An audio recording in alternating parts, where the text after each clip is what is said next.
Es un gusto pues estar con ustedes, ¿no? Ahora, esta tardanza me da la oportunidad pues para empezar el diálogo, las preguntas y todo eso que yo he tenido un poco acá bien, tomar notas y he estado mirando cosas para preguntarles y que sea interesante para la gente que luego lo puede ver, ¿no? Entonces, algunas cosas para que ustedes se presenten. Entonces, Andrés, por favor, tú preséntate primero. ¿Ya estamos al aire? Sí. Ok. Jordi y público que está escuchando Radio Bemba. Ajá. Entonces, me presento. Yo soy Andrés Blondet, soy de Lima, natural de Lima, pero yo vivo en Trinidad y Tobago. Ujú. Yo soy economista, graduado en la Universidad de Moscú en 1982. Soy especialista en gestión de la deuda pública y trabajo con Naciones Unidas, quien es mi principal empleador.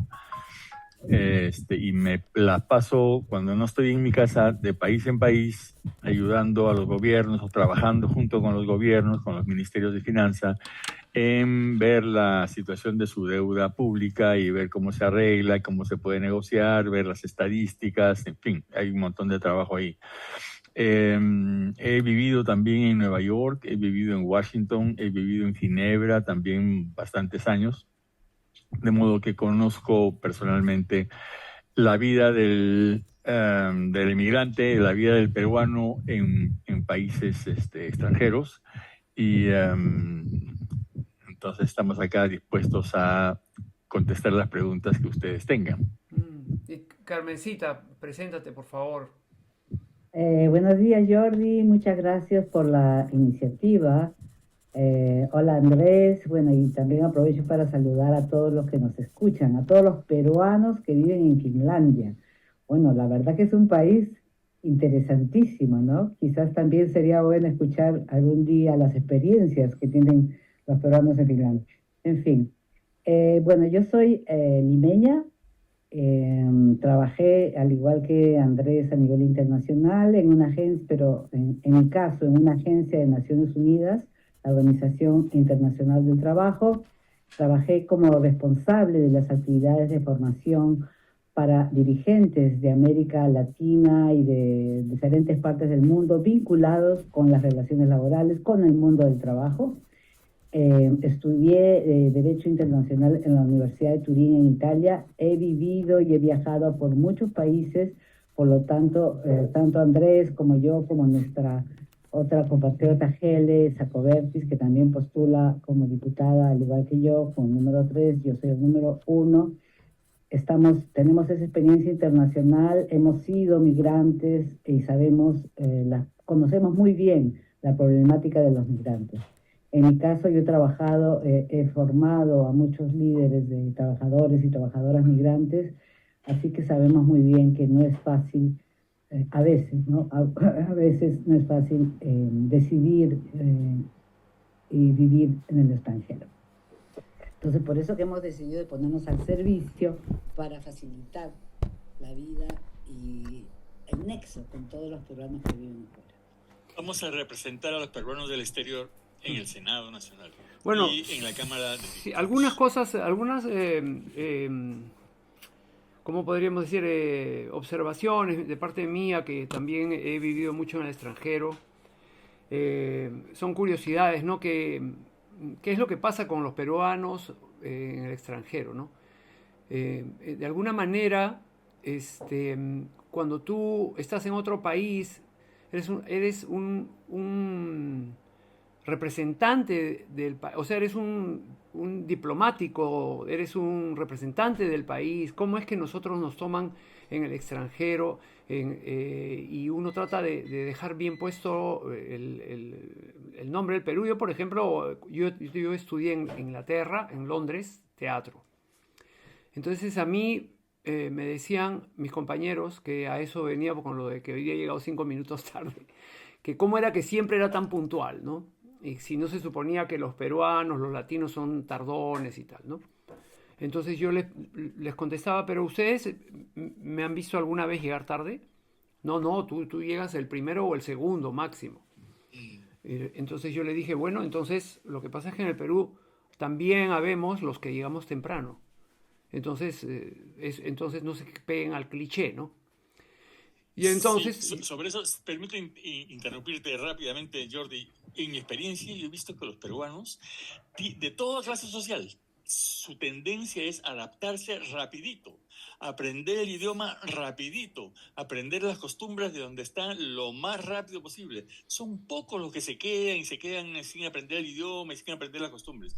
En eso creo que nos diferenciamos de muchas de las otras nacionalidades que se centran en su propia cultura y que les es difícil adaptarse a la nueva cultura. claro, justo estábamos en el último programa hablando sobre la resiliencia, ¿no? Resiliencia, siempre me... Entonces, esa capacidad de adaptarnos, eso es esa cuestión camaleónica que pasa porque hay gente que se va pues 2 meses a Miami y regresa con acento gringo, todos hemos percibido eso, que lo tomamos como chiste. O cuando se van a Argentina y Claro, se hablan, pero, che, pero yo voy al tema en el que vemos que los peruanos sacamos lo mejor que tenemos cuando estamos afuera. Y entonces que tenemos esa como una especie de tara, ¿no? Que nos relajamos cuando estamos en el Perú. Entonces ¿por qué? Porque ya pues ya sabemos cómo son, ¿no? O sea, te lo digo esto por un ejemplo que le pasó a mi mujer, que la citaron para una reunión en la Universidad Católica, y entonces su mamá mayor, una señora mayor, la llevó desde La Molina hasta allá, desde Camacho, perdón, hasta allá. Cuando estaba llegando ya, me voy a demorar 5 minutos, y ella llamó por teléfono de su celular. Y me dice, ya, pero tenías que haber reconfirmado. ¿Cómo reconfirmado? Sí, pues estamos en Lima. Creo que mucho tiempo has vivido en el extranjero. O sea, ese tema del respeto y los valores son esa cosa que nos falta, ¿no? Entonces, hay esto entre otras cosas que uno aprende supuestamente afuera, pero que nosotros en verdad sí tenemos, algunos de nosotros sí tenemos. El respeto por el otro, la puntualidad, todas esas cosas que, como te digo, yo veo que los peruanos sacan a relucir cuando están afuera. Pero yo creo, Jordi, que eso también se debe a que la mayoría de gente o de peruanos que deciden de viajar y de vivir en un país extranjero es por la falta de oportunidades en nuestro país.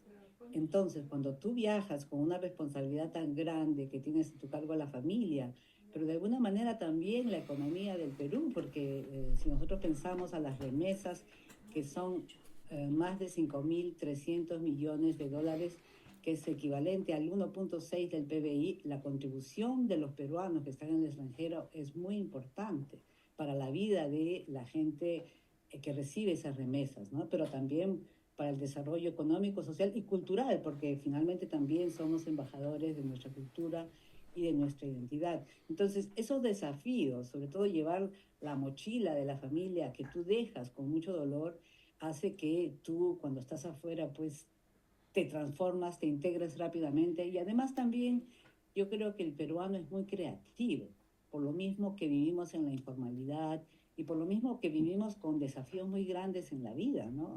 Aquí la gente para sobrevivir tiene que inventarse todos los días la vida, Claro. y eso también sucede cuando estamos Ahora, afuera. eso tal vez, muchas gracias, Carmen. Y eso tal vez, para seguir con la conversación, resulta tal vez una tara de que alguien esté esperando que le llegue un dinero de afuera, ¿no? Porque siendo un país como es el Perú tan rico, ¿cómo es posible que estemos dependiendo parte de nuestro PBI de lo que manda la gente que está afuera? O sea, realmente yo para hablar de donde vivo, que es en Finlandia, hay 5,5 millones de personas aquí, y la bonanza que hay. Tal vez dirán que los impuestos son muy altos, etcétera, pero se ve que los impuestos van a los servicios públicos. Una de las grandes cosas que podríamos nosotros, creo, exportar exportar desde Finlandia, o los finlandeses exportar, es su manera de manejar el tránsito en las calles. Bueno, hay muchas cosas, la verdad. Entre otras, ¿no? Pero la Claro. informalidad ¿cómo va a luchar, ¿Cómo podemos luchar los peruanos del extranjero contra esa informalidad que cunde en nuestra patria, esa corrupción? Es tan triste lo que veo, todas estas leyes pro crimen. ¿Qué va a pasar? ¿Cuáles son las propuestas que nosotros llevamos? O ustedes, mejor dicho, ¿no? Nosotros digo porque todos somos un cuerpo. Ya. ¿Qué se Jordi, puede llevar? entonces tu pregunta es un disparo de cañón. O sea, me ha disparado una bomba de ese tamaño y yo la tomo y voy a tratar de desintegrarla y explicar un poco, porque es cierto, Carmen y yo representamos o queremos representar a los peruanos de afuera.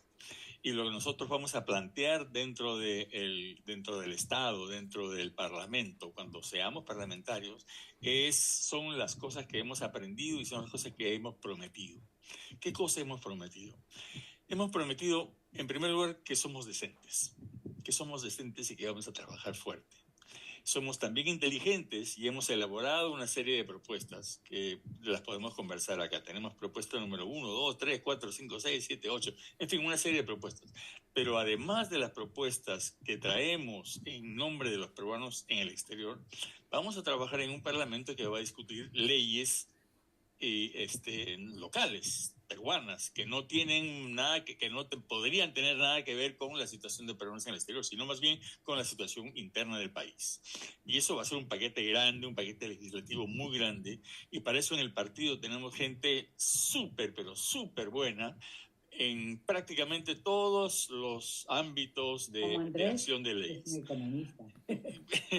Como Andrés, que es un economista, y como Carmen, que es laboralista. Tenemos gente que es constitucionalista, tenemos gente que es súper profesionales en protección del medio ambiente, tenemos un bioquímico o biólogo técnico que se ha ganado premios internacionales y que está haciendo maravillas en laboratorios para convertir lo que la selva produce en términos de frutas, flores, plantas, en cosméticos y en cosas que se pueden exportar y que hacen mucho bien a la humanidad. Tenemos un excelente equipo de personas. Entonces, traemos una manera de hacer política diferente, una manera de hacer política decente, clara, transparente. Y por eso necesitamos que el votante vote no solamente por presidente Jorge Nieto, que es el mejor candidato por donde lo mires, porque sabe todo. Jorge sabe todo y se ha preparado para ser presidente durante años. Es un tipo con una formación extraordinaria y que tiene experiencia de gobierno también. Y ahora podemos hablar de la experiencia de Jorge en unos momentos. Pero a lo que me refería es que él está comandando este equipo de gente que estamos dispuestos a trabajar por el Perú y a transformarlo. Ustedes van a vivir, Sí. en Lima. Sí, esa es una pregunta recurrente y es importante aclararla.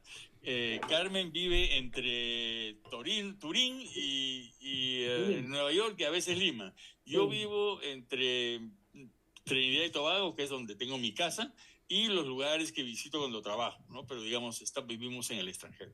Vamos a vivir en el Perú. 5 años, los 5 años que va a durar nuestro trabajo en el Parlamento. O sea que eso no hay vuelta que darle. Luego, en relación con eso, por ejemplo, otra pregunta que nos hacen es la semana de representación. Posiblemente, Jordi, has escuchado que los parlamentarios tienen semana de representación. Qué horrible. Eso es pagado por el Congreso y les pagan en los pasajes, se van al lugar de donde originalmente vienen y atienden a la gente, ofrecen los proyectos, sí, vamos a hacer un puente, sí, vamos a hacer escuelas, y luego comen pollo y a la brasa y visitan Yo lo lugares, que me gustaría y es luego regresan. Es jalar agua para mi molino. Para terminar Sí, la idea. No vamos a tener semana de representación. Ya, no qué nos bacán. vamos a ir a Qué ninguna buena, parte, vamos a estar qué buena trabajando ahí. idea. Los Y felicito. si es que nos obligan a tener semana de representación, va a ser virtual, con los consulados y con los consejos de consulta en todos los países. Qué buena idea. Los consejos de consulta, iré hacia eso. Pero yo quería echar agua para mi molino. Entonces, yo soy pedagogo, graduado en la universidad, ahora en la Universidad Nacional de Teatro, que es la ENSAT, y luego licenciado aquí en Finlandia. Y yo he enseñado durante 40 años de mi vida, de los cuales en Perú, a Perú le he dedicado 30 años de mi vida. Entonces yo me siento totalmente con derecho a hablar sobre la educación y sobre Claro. el Perú, porque de verdad yo en los últimos 10 años es que vivo acá. Entonces, yo he visto todas estas cosas, por ejemplo, Francesco Petrosi, que logró, a pesar de estar atrapado entre las garras de la señora K, escapó de ahí y causó uno de los grandes cismas culturales que fue la Universidad de Música. Él fue el Es, causante de ese hecho. Y la Universidad de Teatro y la Universidad de Danza y la Universidad de José María Arguedas. O sea, ha pasado un montón de cosas con el arte. Pero la cultura sigue siendo, en nuestro país, a pesar de que cultura es toda manifestación humana, sigue siendo la última rueda del coche. Y la educación es realmente paupérrima, porque todo el mundo te dice que vas a construir escuelas, pero de verdad el sistema educativo no cambia. Y como no cambia, uno de los bastiones de Finlandia es la honestidad. Aquí no te roba nadie. así es, Entonces, así es. imagínate un país donde no te roban, no te asaltan. Jordi, hablemos un segundito sobre educación. Ya, cómo no. La mejor posibilidad que tuvo el Perú de tener una buena educación dirigida hacia algo positivo fue cuando fue ministro de Educación el señor Saavedra. Ujú. El ministro Saavedra. El ministro Saavedra era un tipo con una experiencia impresionante, trabajaba de consultor para el Banco Mundial, para el Banco Interamericano, y tenía una política clarísima de qué es lo que había que hacer en educación. Su viceministro es Flavio Figalo. Exacto. Flavio Figalo es nuestro senador número 1, senador nacional número 1. Candidato. Entonces es nuestro abanderado, el que lleva la bandera sobre todas las políticas de educación. Lo que ha sucedido con el Perú, y eso seguramente tú lo sabes, lo que ha sucedido con la SUNEDU, que se ha prostituido, lo que ha sucedido con la educación, que le han recortado todas los proyectos y todas las actividades que tenían que ver con desarrollo, con desarrollo intelectual de los muchachos, de calidad, todo eso se ha ido al agua. Hay que reconstruir todo. Tenemos gente para hacerlo, tenemos las políticas a la mano y lo vamos a hacer. Vamos a cambiar las cosas. Claro, y sobre la cultura, ¿no? Que obviamente está vinculada con la educación de los peruanos y las peruanas. Bueno, la cultura es un factor clave. Como tú sabes, nuestro líder, Jorge Nieto, ha sido ministro de Cultura durante el gobierno de Kuczynski. Y es una persona que tiene gran conocimiento y mucho arraigo, ¿no? En la historia del Perú y con la cultura peruana. Tanto es así que el símbolo de nuestro partido es el sol. Este sol, no sé si lo logro mostrar, bueno, que está aquí, que lo ven también en la camisa de Andrés, es el sol que fue diseñado por Guamán Poma de Ayala en sus crónicas del buen gobierno. Y precisamente nos inspiramos a este sol Inti, ¿no? De los incas, protector de la vida, fertilizador, en fin. Pero además también esas crónicas hacen una propuesta, es una carta que escribe Guamán Poma de Ayala en 1600, hace una propuesta al rey español donde le dice, ¿no? Hace una denuncia de todas las injusticias que sufren los indígenas, pero además le hace una propuesta de buen gobierno. Y en esa propuesta de buen gobierno contempla los intereses de los indígenas y también de la monarquía española. Le dice, en vez de gobernar a través de gente que no conoce nuestros recursos, que no conoce nuestra sabiduría, nuestro potencial, ¿por qué usted no gobierna a través de nuestra gente, reconociendo sus valores y su experiencia para gobernar el imperio en ese momento, el reinato, y al mismo tiempo ustedes van a tener más beneficios y nosotros también? Y esa es precisamente la idea del buen gobierno. Por eso somos un partido de centro y un partido también que busca el beneficio y la felicidad para todos y todas las peruanas.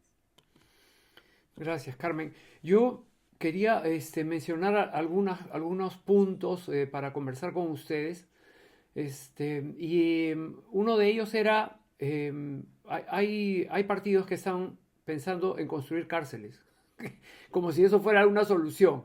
Pero la gente que vive en cárceles, estuve leyendo que el 70% no están debidamente juzgados, ¿no? No han sido condenados, sino que están en procesos. O sea, esa superpoblación de gente sufriendo ahí es causa de un poder judicial que no solamente es lento, sino que opera mal. Es lento y corrupto. Sí, y no todos, me imagino que debe haber gente proba, pero, Seguro. pero de todas maneras, o sea, el reflejo de esa realidad es preocupante. Y mi hermano José Luis, que mira que él es un gran forjador de lo que es la cultura, porque él tiene el que organiza desde hace 20 años los premios TUMI en Miami, que debes haberlos escuchado. Sí, claro. Es él y su compañía, ¿no? Sus amigos allá, que organizan eso en Nueva York y premian a las estrellas, a la gente brillante por su profesión, etcétera, etcétera. Pero él tiene otra faceta de la cual no habla mucho. Es que él va todos los fines de semana a llevarles la Eucaristía a los presos y hablarles y a que salgan de ese, porque debe ser muy difícil estar encerrado. El otro día yo escuchaba a una chica que era una celadora en Sevilla 2 y ella hablaba de cosas muy extremas, ¿no? Gente que para ir a la enfermería se tragaba cuchillas o se tomaba pilas y luego para poder salir de ese ambiente. O sea, hay gente que vive en el límite.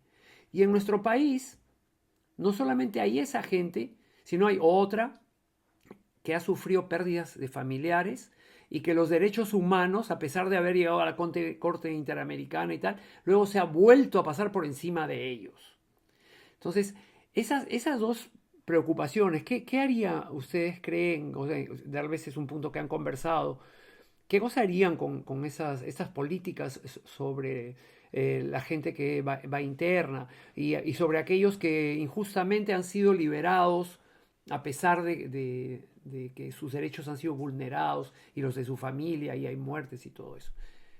Es una buena pregunta y es un ámbito importantísimo porque afecta a demasiadas personas. Como tú has dicho, son miles de personas que están encarcelados sin un juicio que los condene.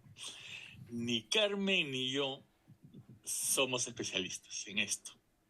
No hemos tenido el tiempo, por lo menos yo personalmente, de estudiar la situación. Como profesionales, como peruanos comprometidos, vemos las noticias, estamos compenetrados con la situación. Desde que fuimos adolescentes hemos leído El Sexto de José María Arguedas y lo que nos muestra la situación descarnada de las prisiones. No te puedo dar una respuesta sobre qué cosa haría el partido en el gobierno sobre esto porque no lo he discutido, no tengo a la mano ninguna reflexión precisa sobre esto. Lo único que te puedo decir es que vamos a trabajar en todos los ámbitos horizontalmente y vamos a levantar el Perú de donde está. Lo que ha sucedido es que nadie se ha hecho cargo del Perú. Nadie en los últimos 10 años. Desde que eligieron a Kuczynski y le comenzaron a hacer la guerra, se acabó. Nadie se ha hecho cargo del Perú. Bueno, Nadie. yo diría que sí, el AMPA. Sí, bueno, sí, Bueno, claro. O sea, ellos se han hecho cargo. Y es más, entonces no han hecho nada, pues. mi pregunta siguiente sería, quisiera un ratito complementar lo que ha sí, dicho cómo no, mi querido Carmen, Andrés. cómo no, claro. O sea, el partido tiene un plan de gobierno y ese plan de gobierno ha sido diseñado precisamente por Flavio Figalo, la persona de la cual hablaba Andrés antes.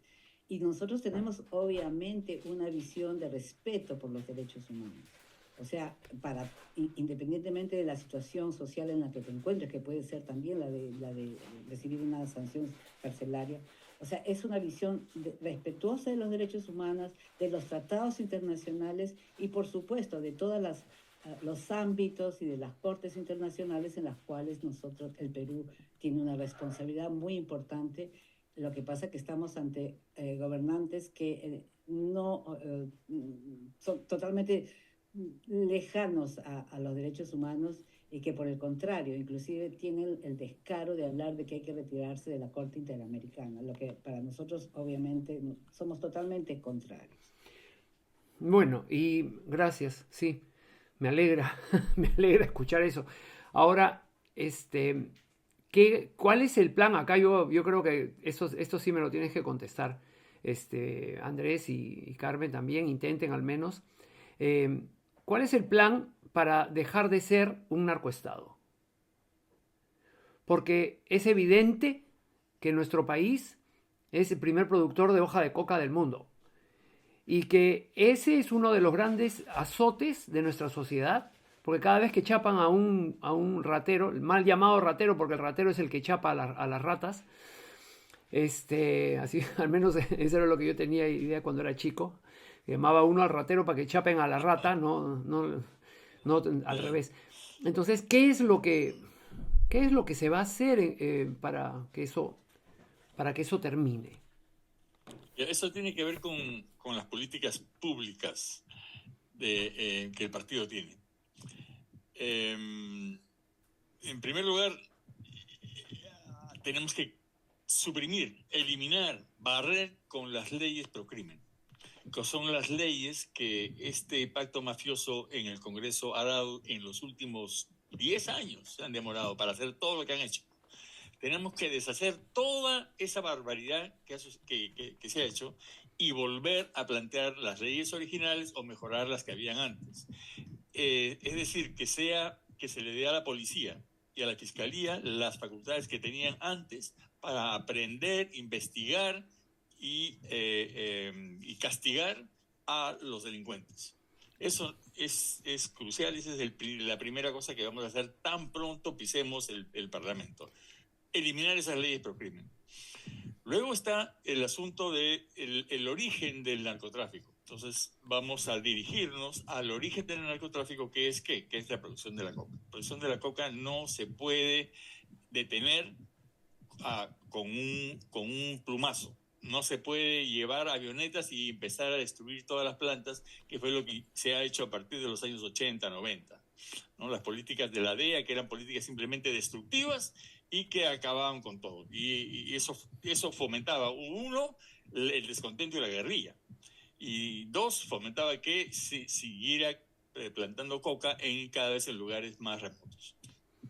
Eso no es la solución. La solución es la suplantación de cultivos, ¿no? El intercambio de cultivos. Cambiar los cultivos de coca por cultivos de cacao, café, frutales, ahí donde haya los microclimas adecuados. Eso es algo que se tiene que hacer de todas maneras. ¿Dónde se ha hecho eso? Difícil decirlo, porque en Colombia no lo han logrado, en Bolivia tampoco, y estos tres países somos los productores de coca. El narcotráfico viene de ahí, viene de la posibilidad y la facilidad de producir hojas de coca. Una vez que se producen, es fácil, ya viene la segunda etapa, que es el procesamiento, y luego viene la tercera etapa, que es la exportación y la distribución. Esto me lleva a otra pregunta. Sí. Sí, esta pregunta es así bien, bien frontal, también como suelo preguntar, porque hay una exención de impuestos a todas las agroindustrias, y entonces si se plantea, que es una cosa terrible, porque la hoja de coca no solamente hace que haya tala indiscriminada, sino que hace que haya una erosión tremenda, pero eso me hace pensar también en ese otro lado, ¿no? O sea, cómo los agroindustriales, la deuda, los más ricos en el Perú son los que menos pagan, toda esta maraña en la cual se vive. Sí. Mira, para terminar el asunto de la coca, la hoja de coca es importante para nuestro país, para nuestra cultura. Claro que sí. O sea, no se puede eliminar de golpe y porrazo. Ahí hay un elemento cultural que es importante y que hay que mantener y que hay que manejar, sobre todo el manejo, hay que gestionar eso. Entonces, en Bolivia han estado desatanizando la coca, ahora hacen comida. Así es. Así es, así es.